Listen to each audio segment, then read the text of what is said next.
Hello there. Good morning, good afternoon, good evening, wherever you are in the world. It is Dr. Jan with Relationship Matters TV. I hope everyone is having a beautiful morning, afternoon, or evening, wherever you are in the world. Well, today I'm going to jump right into it. But first of all, hopefully nothing goes out here. We have a severe thunderstorm warning here in Chicago, and hopefully we'll be able to finish the show without the internet going bluey. But I am going to just go right into it. Today, there is a special guest that I have. And that special guest is Mr. Keith Fortman. Now, let me tell you about Keith Fortman before we go into it. He is a man whose story is not just about survival, but about the relationships that carried him, the faith that anchored him, and the resilience that shaped him. He is a two-time cancer survivor. He has faced the unthinkable and come out not just alive, but awake to the things that matter most. And what are these things? Number one, love. Number two, connection. And number three, living with a purpose. Now, throughout his journey, he has discovered that healing isn't just physical, it's relational. It's about who stands by you, how you allow others to pour into your life, and how you find strength in vulnerability. So he is here today to remind us that sometimes the strongest relationships are forged in the fire, and that no one truly survives anything alone. So I want you to please help me to welcome a man of faith, a man of courage, and a man with deep relational wisdom. So let me bring to you right now, Mr. Keith Fortman. Hello there, Mr. Keith Fortman. Hello, my queen. And wait a minute. Why is your name? You got Dr. Janice Fortman. You should have had your name there, but that's all right. You can have my name.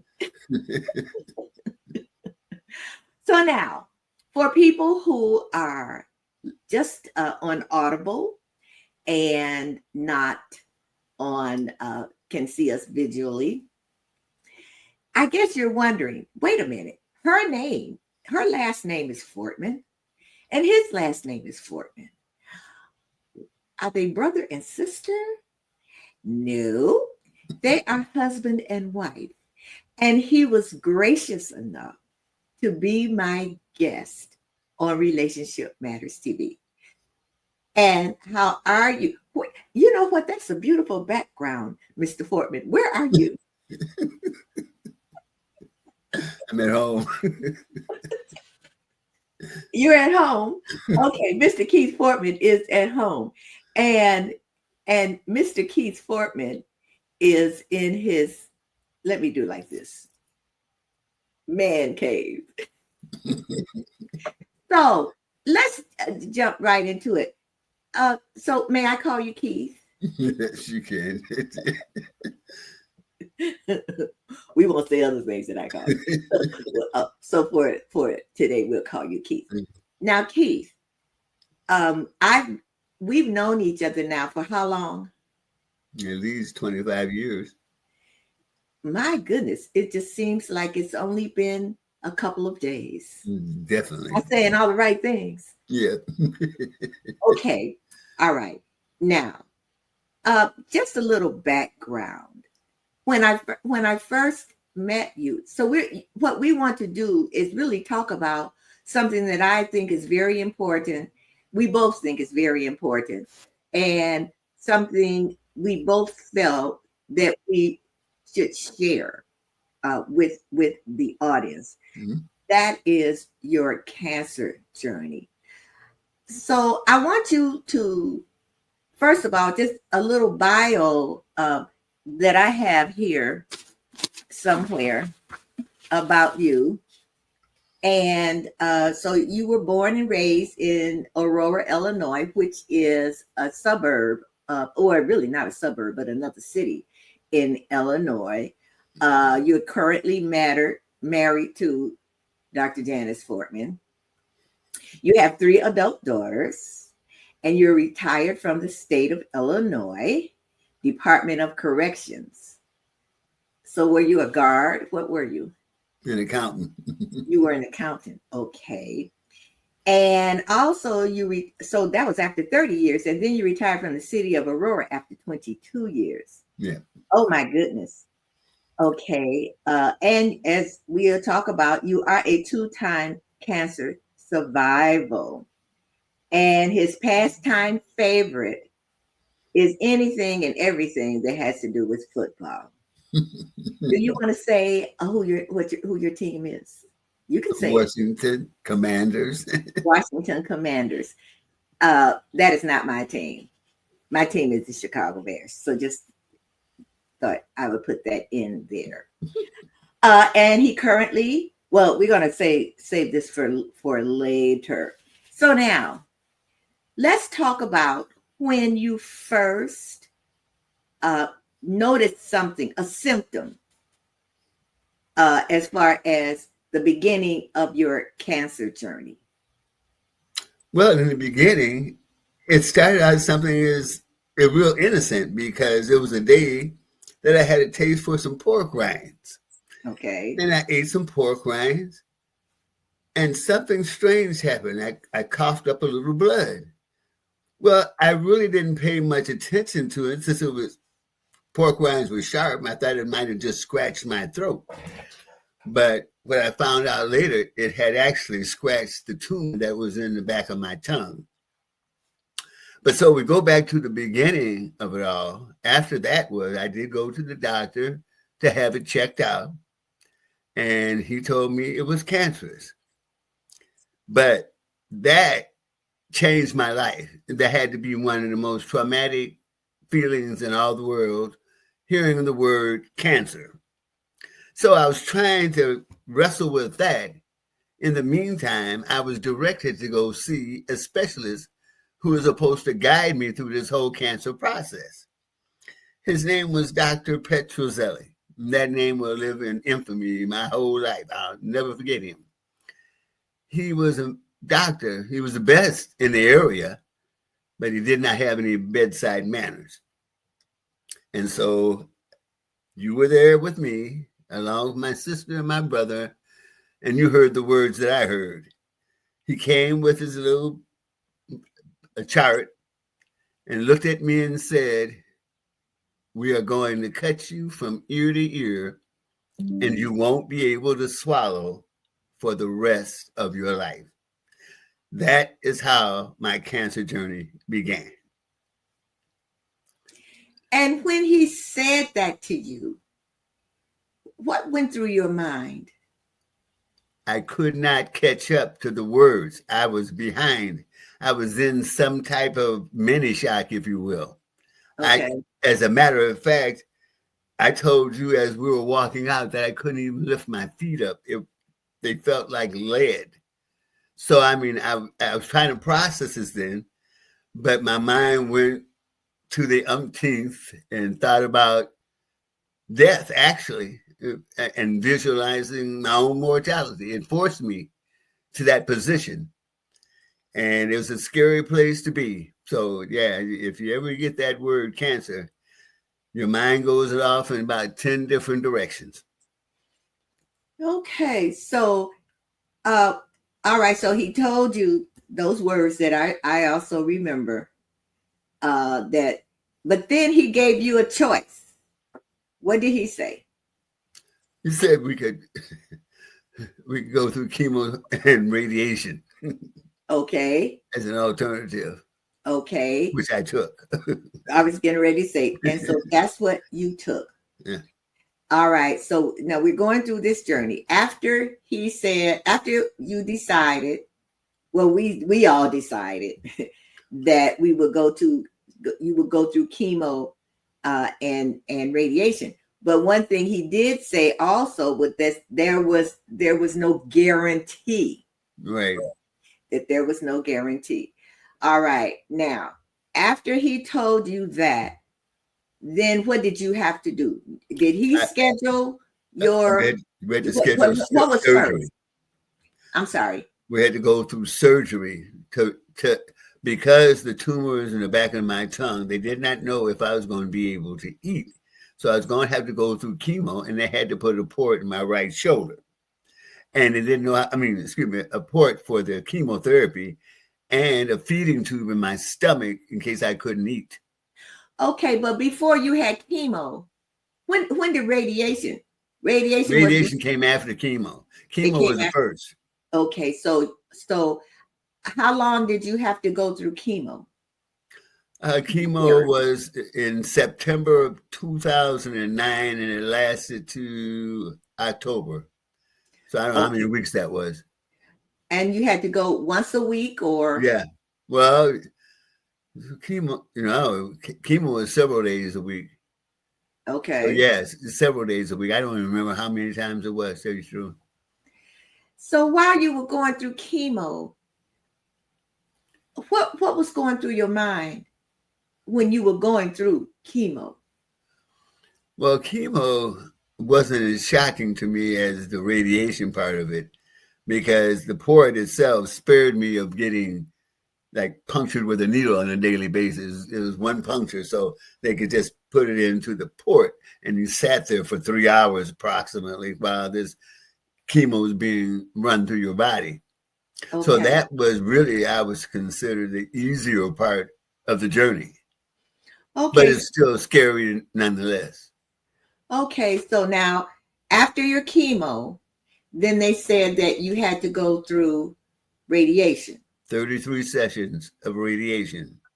Now tell us about that.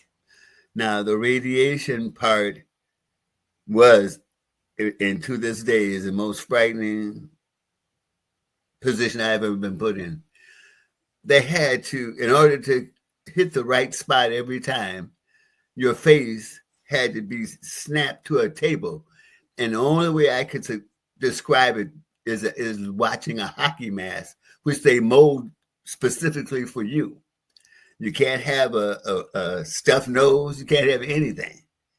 But if you imagine being snapped to a table for an hour while this radiation is hitting that certain spot in the throat, that gives you an idea. Because when I first got there, they snapped me to the table, and they had to do that approximately 5 times because I had to tell them to take it off, because I didn't know I had a phobia until I went through that process.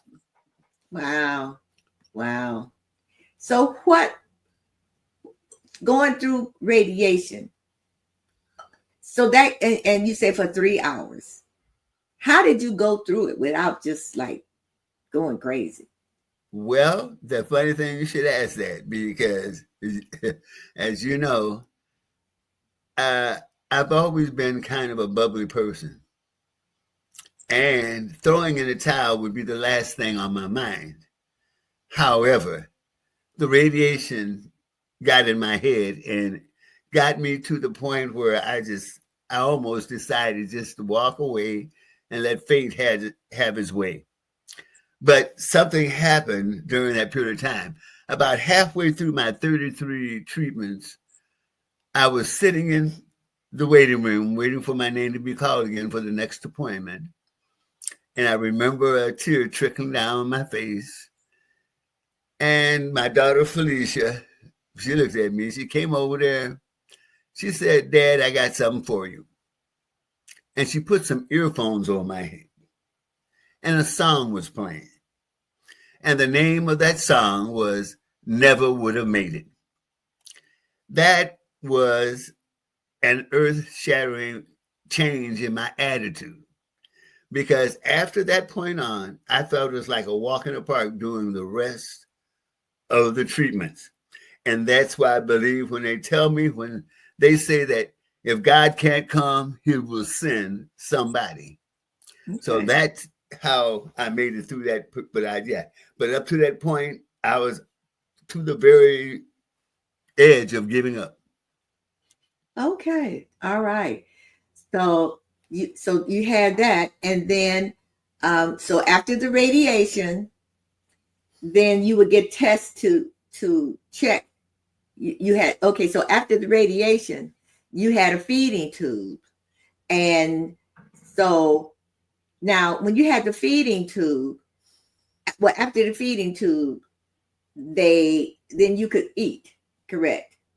Well, yeah, but the feeding tube was a formula like was something.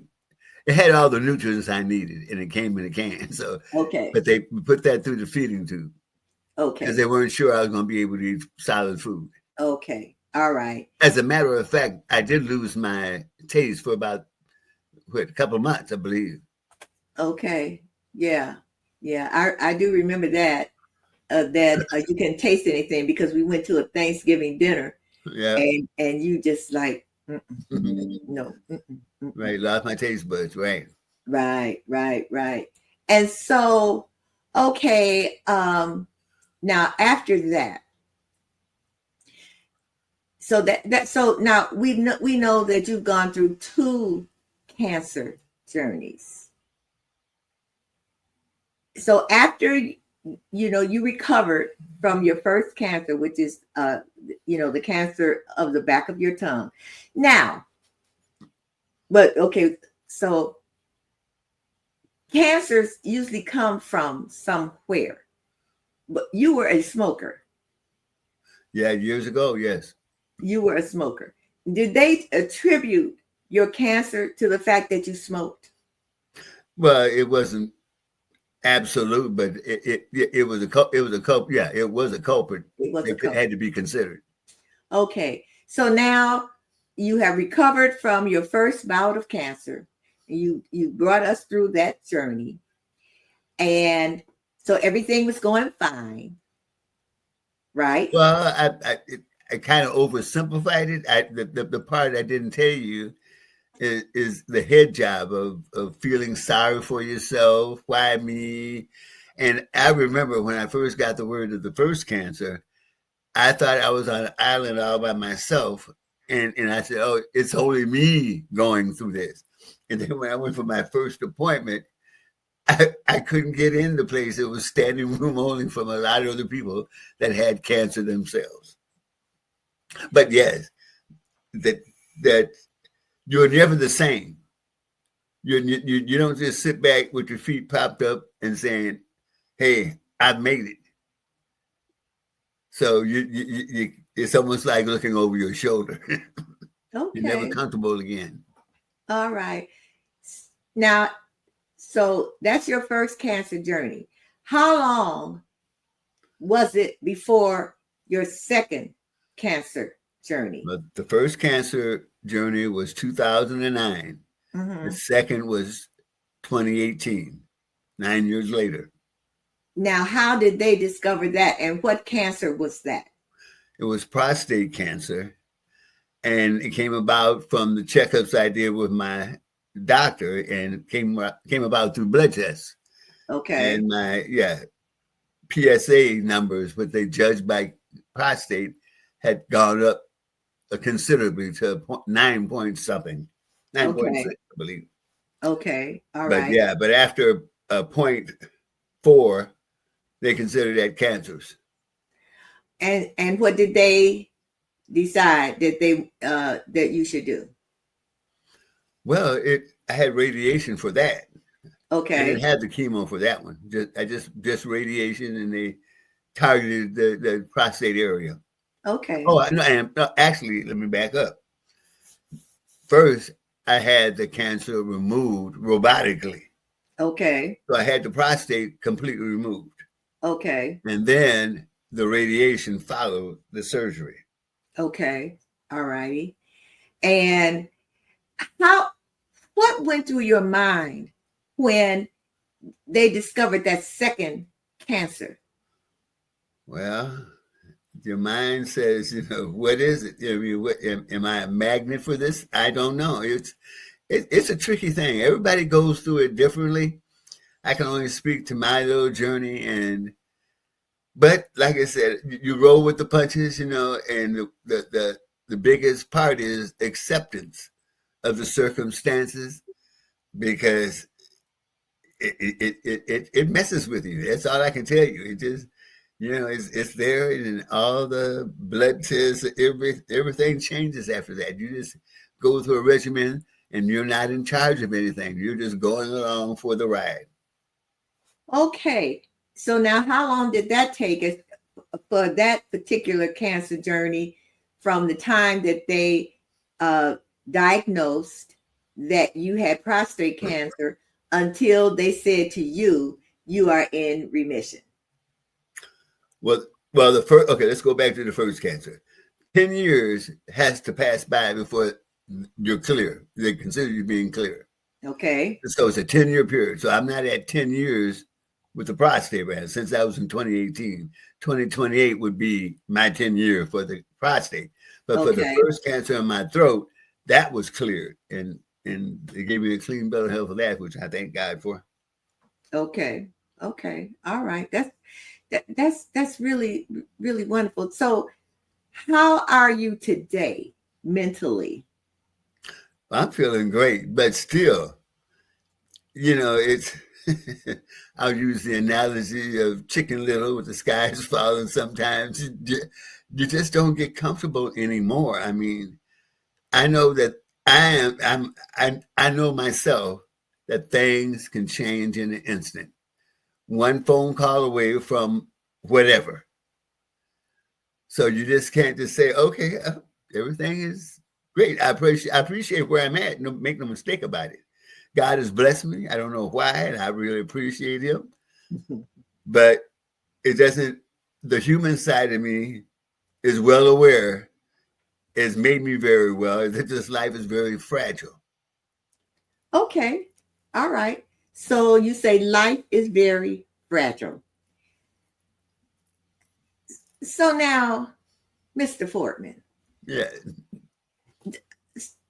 Let's talk about your frame of mind. So you say it's like Chicken Little. Now, does it keep you from looking toward the future? Does it affect, not how you see things today, but as far as going forward? Are you always looking like, oh, the cancer might come back?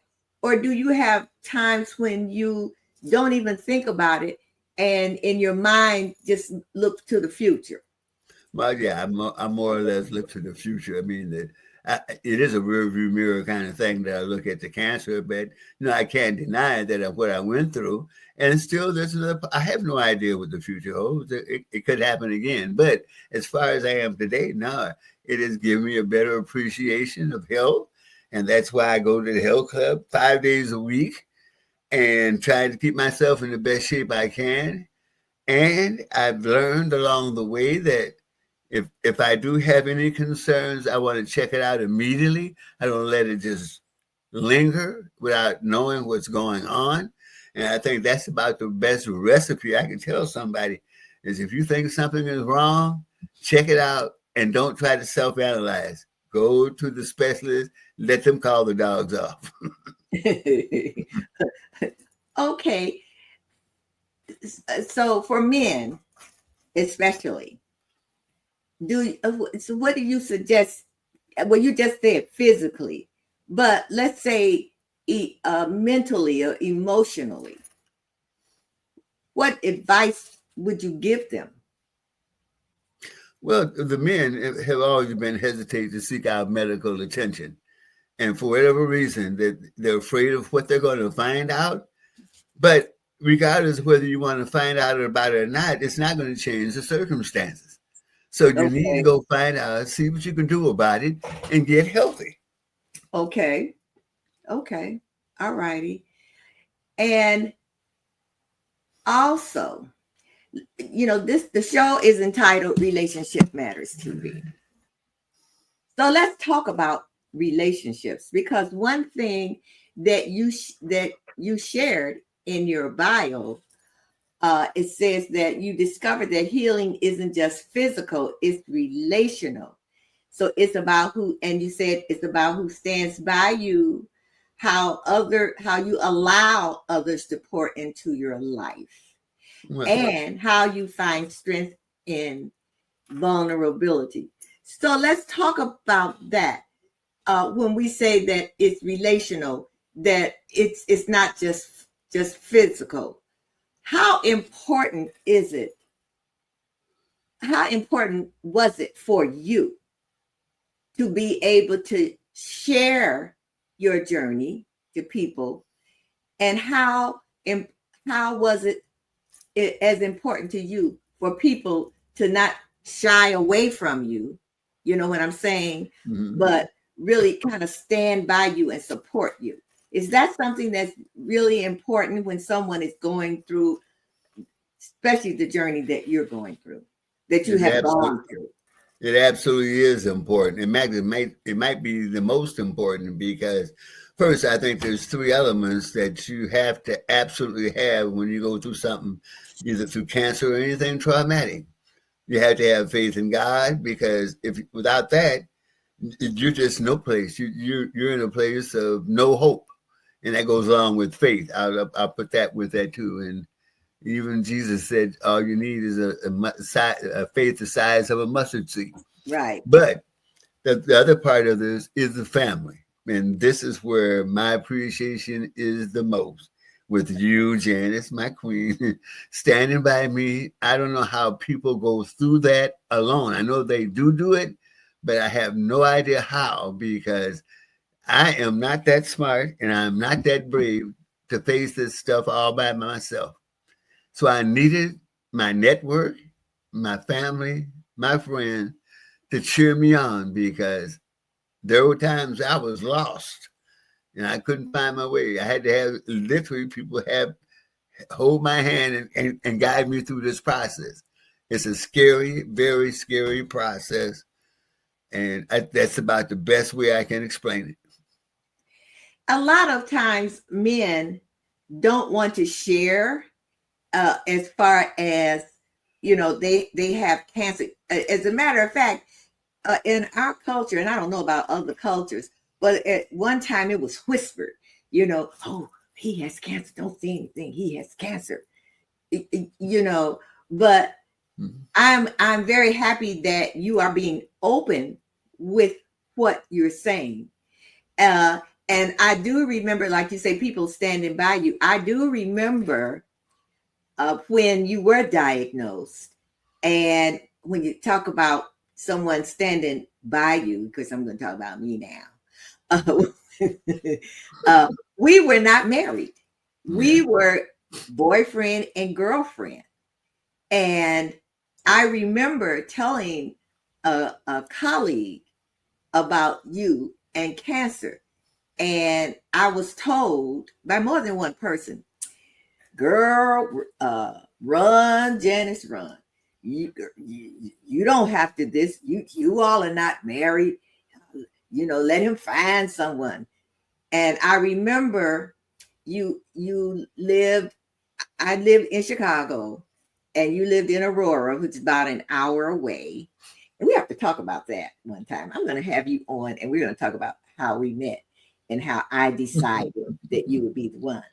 But anyway, but anyway, I remember you lived as a bachelor by yourself, and I decided that I knew that you needed to be taken care of, and so I decided that you would come to stay with me, and essentially, I was your caregiver, even though we were not married. So when I'm saying this to women who are out there who might have someone who they really care about, and how it is important for you to show your support. But also, on the other hand, that person also has to be willing to share. And now we're talking about vulnerability. In other words, not saying, oh, everything is fine, oh, I'll be okay, oh, whatever. But the fact, just to be able for the men and women too, because it happens, to be vulnerable so that they can get the support that they need. So that's relationships, that's with your family. Now, what about your friends? Well, let me Would they say this, support? yo. Oh, Just from what you just said, I can let you know that I will be forever grateful for your decision. wait. I will be forever grateful for your decision that you made. Oh, thank you. I thought you put an S on that, like decisions. No, yours. No, you made a decision. I know it, but I'm Mhm. talking about, future decisions. No, I What I didn't talk did. about the future. I You was know, just I talking can't about mute you, right? You know, about I the can't mute decision, you. even though we weren't married, that you stuck by me, and I Well, said yeah. I'll be forever grateful. Well, I'm very happy to hear that, Mr. Keith Fortman. Um, okay, I'm going to keep that. I'm going to record just that little spot when it's something that I really, really want. Oh no, see, oh, I'm like, okay, you say you're gonna be grateful. Let me show you how you can show this. But anyway, okay, so that's as far as so what about your friends? Were they supportive, or did they kind of pull back from you? no, my friends and family, they were great. Like I said, I couldn't have made it on my own. Okay. Uh, like I said, it's a club you don't want to belong to. Okay. So spiritually, how is it important to to have a spiritual life? And so what did you rely on spiritually? And is that important? Well, it spiritually has everything to do with it. Now, I've been in church all my life, and I have to admit, sometimes I went through the ritual or whatnot. But when you're called on the carpet, and this is not a test, that this is for real. Those little wimpy prayers I did before, passe, it was for real. And I can remember, and I got to share this then.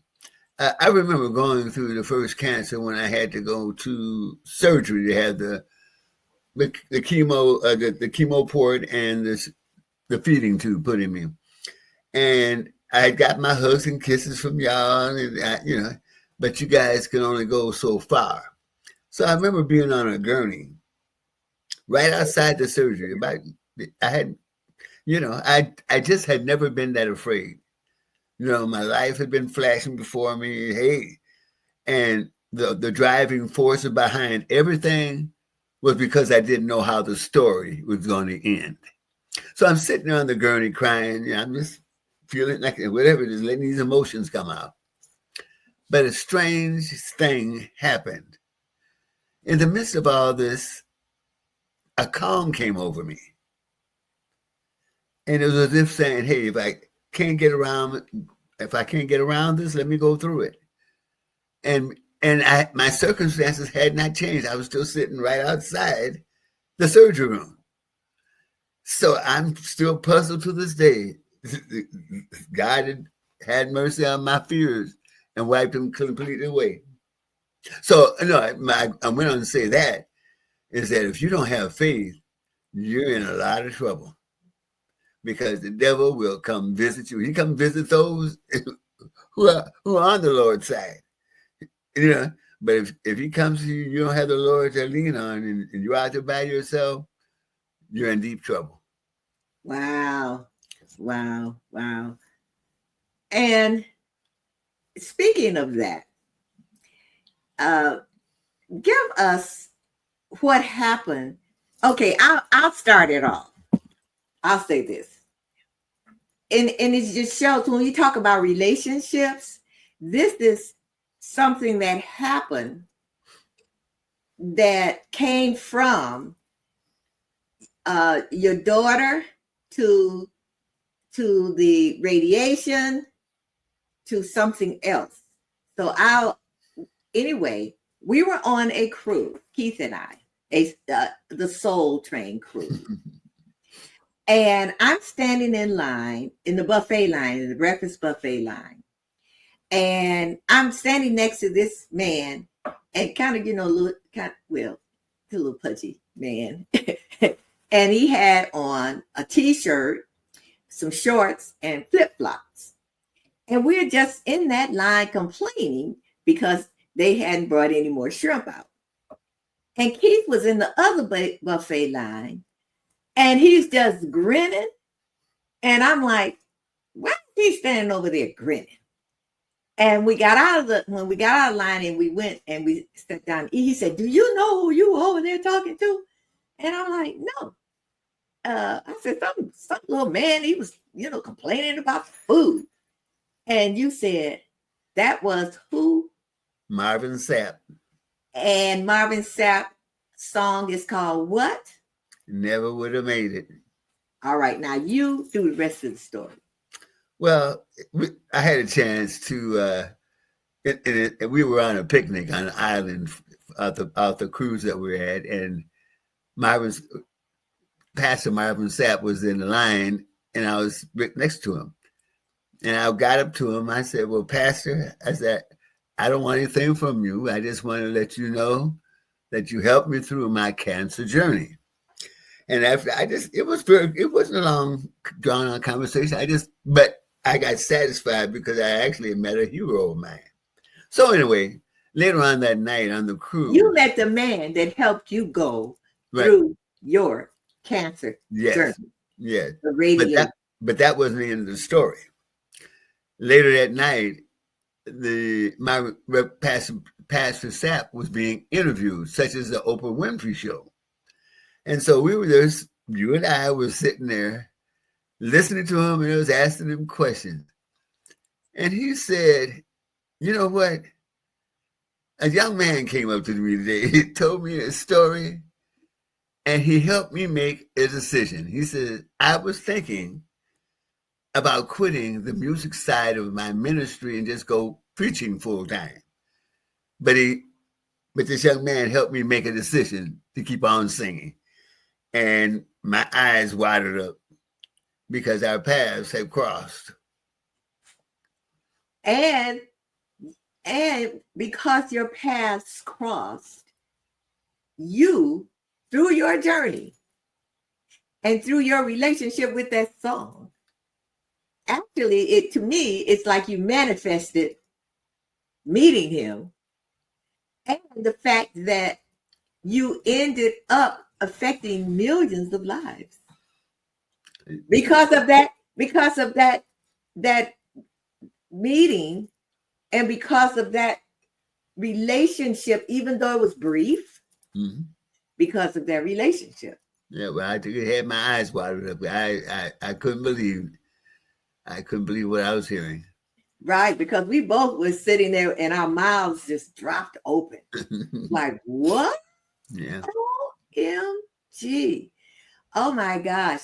So another question that I have for you is when you see other men and you find out that they have gone through this journey, the same journeys that you, or journey that you have gone through, what advice do you give them? If you were to have a conversation, if they came up to you, let's say a man came up to you and said to you, man, they just told me I have cancer and I'm just lost. I don't know what to do. I don't know how to move forward. What would you say to them? Well, one thing I want to know, I'd like to know if they're religious. in terms of involved in his support network, because without that base, it's going to be awful difficult to process what is to come, because you have to know that what you're in, you can get out. If you don't believe that you can get out of your situation, that is hopeless. And that means you don't believe, you believe that all there is what you're going through. So, I mean, that I tell them that first of all. And I will tell them that you don't have to go through this alone. You know, if you, make sure you have good family, good friends, and stuff like that.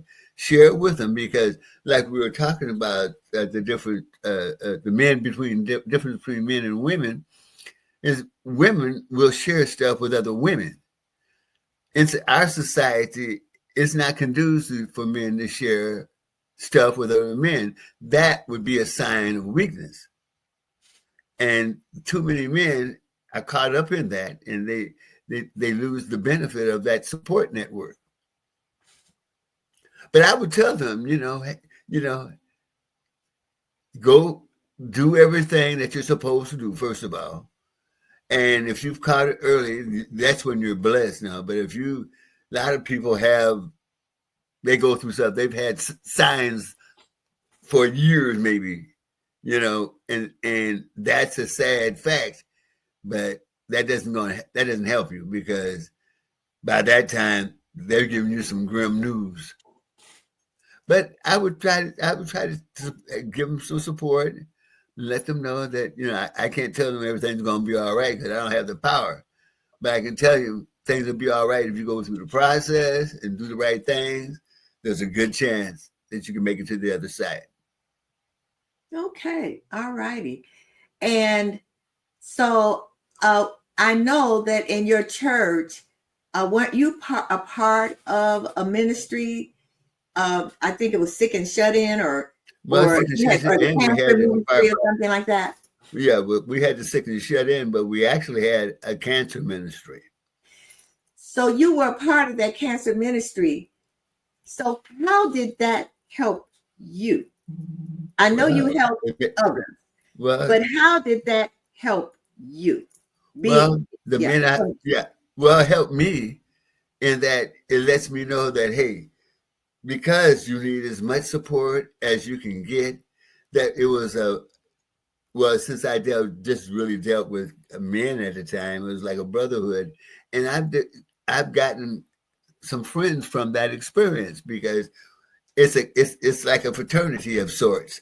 Once you're in that club, it's, I don't want to call it special, but it's unique. But the thing about it is, after going through cancer, it doesn't make any difference. When I hear somebody going through cancer, male, female, black, white, or otherwise, it doesn't make any difference. That does something for me. It rings a bell to me, and my heart really goes out for you if they're just hearing about it. Because that's when the biggest fears come into your life, at the beginning. So it's helpful to help others. Yeah, definitely. Yeah, it does.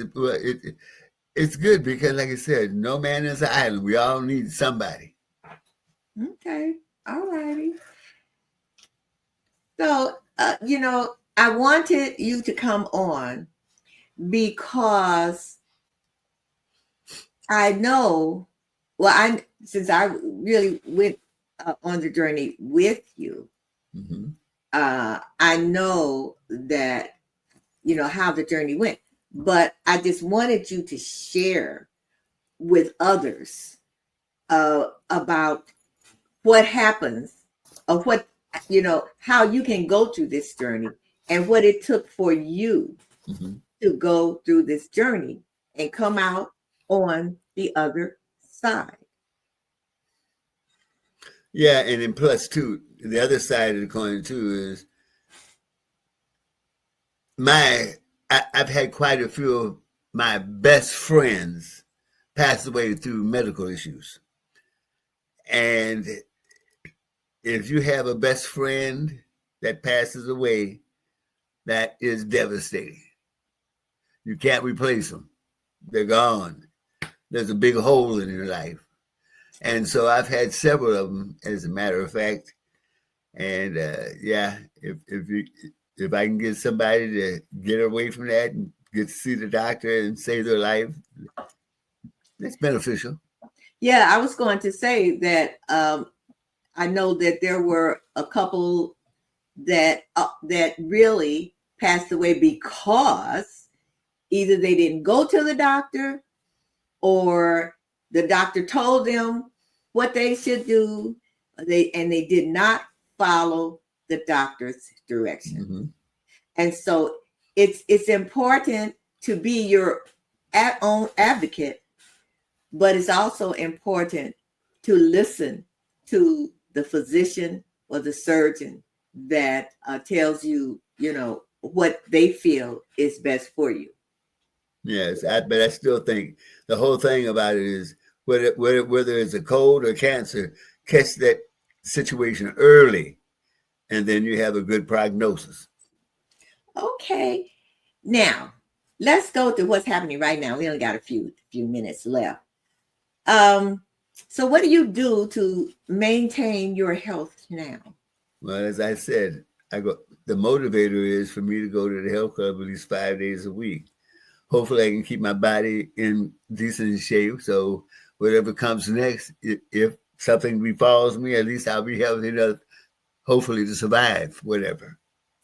And okay, so you work out 5 days a week. Okay. Tell them why you're doing that. Because I only work out 3 days a week. And you're losing, you lost weight, and I'm still struggling. And okay, so what about your diet? I know. Well, wait a minute. The way you used to eat was, I take no prisoners. But now tell us about your diet. There was a time you maintain a healthy diet. No, there was a time when I had a plate of food, I'd wipe the whole thing out. Now I notice what I put in my mouth now. As a matter of fact, I just had a year and 3 months ago, had a health scare because I overdid what I was supposed to do. I cut back on salt, and I overdid it, and ended up in the hospital because my sodium was too low and it made me pass out. So yes, I'm motivated to try to stay a little healthier than I've been. Okay. So I advise people, there's nothing worse than just being a couch potato, because that'll catch up with you sooner or later. Okay. All right. So I know we've gone through your journey, and we've covered a lot of things, but I want you to just summarize. What is the last thing that you would want to say to people, not just men, but people out there who are going through any kind of traumatic journey or illness? It could be cancer, it could be heart problems, it could be, an illness that's really traumatic, so to speak, not just a cold or anything like that. But what advice would you give them, and what would you say to them? Well, I'd probably tell them to take charge of their life. They're not victims, they're victors. Only because if you take charge of your life, then you have some forethought as to what's going on in your life. If something's wrong with you, don't take it for granted. It's just nothing. Check it out. Go see the doctor. Have him analyze it and give you some instruction from that point. But the thing about it is, if you catch stuff early, you're in a much better position than someone who just ignores it totally. Okay. All righty. Before we go, I have to tell everyone that Keith is a part of Toastmasters International, and he's a wonderful speaker. And yes, you are. Thank He's you. been in contests and everything. And you did a speech called "Prepare for War in the Time of Peace." Mm-hmm. Yeah, that's a Is good that example. something that you see is really extremely important to, or was extremely important in your journey? Mm-hmm. Yeah, but I would also advise everyone, just because you're feeling healthy today, don't ever think that it cannot happen to you. It's just that's the way life is. And I've learned over the years, I used to think life was about bad luck, good luck. Life is just about life. It just comes in many forms. Okay. Well, Keith, thank you so much for being my guest. Yes, my queen. I want to thank you for sharing your story, for sharing your journey. And uh, thank you for calling me your queen. You are my king. Dr. Queen. Oh.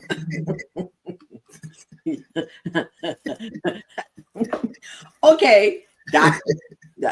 And so one day, I'm going to have Keith on again because he was gracious enough to come on this time. And we're going to talk about relationships, and we're going to give you the whole story of how we met and just our journey. How long have we been married? You got to tell We've been me. married since 2010, 15 years. Oh my God, it just seems like it was only yesterday. and so it'll be 16 years on June 13. But we've been together since 2002. That's very true. That's very true. And so so I want to thank you again, Keith, for coming on the show, for sharing your journey. Okay. And I really, really My hope, pleasure. of course, and I really, really hope that you have put some valuable insights, and you have motivated and inspired people through your journey, how you have come through your journey. And you are still a bubbly person. He laughs all the time. All right.